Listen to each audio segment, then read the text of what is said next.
Non, moi, je voulais juste vous dire que c'est symbolique, cette réunion.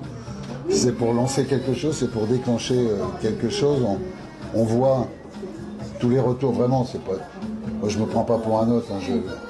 Je sais me situer, je sais ce que je vaux, je sais ce sur quoi on peut encore toujours progresser dans la vie, mais ce dont je suis sûr, c'est que tout va être mis en œuvre dans ce pays.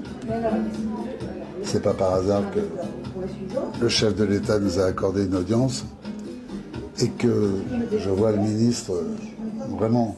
Vous savez, quelquefois j'ai eu des relations difficiles moi, avec les politiques. Très souvent j'ai très très bonnes relations, mais ça m'est arrivé d'avoir des difficiles.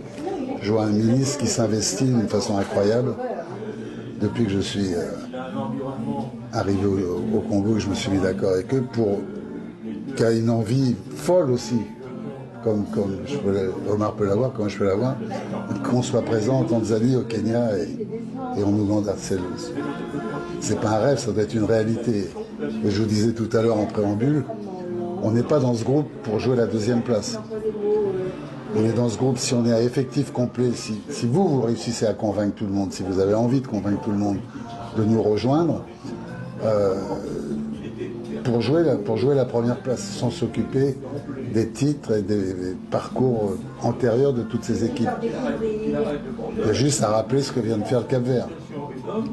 500 000 habitants, qualifiés pour les 16e de finale, dans un groupe assez compliqué en faisant 3 matchs nuls, invaincus.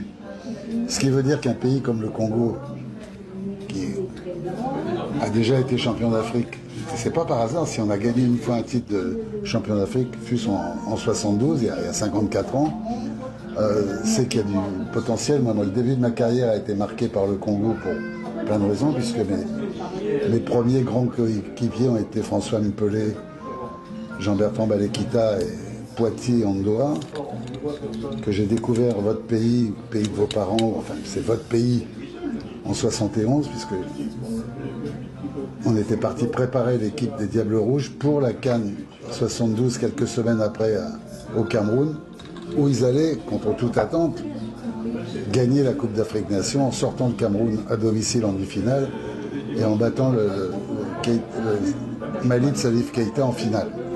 Donc, c'est pour vous dire que moi, mon histoire d'amour avec le Congo, elle ne date pas d'il y a 3 jours de la signature d'un nouveau contrat, c'est depuis 71. J'ai découvert le continent subsaharien, je connaissais l'Afrique du Nord, mais je ne connaissais pas l'Afrique subsaharienne, grâce à votre pays, et auquel je suis resté toujours attaché, où j'ai eu un parcours de 2013 à 2015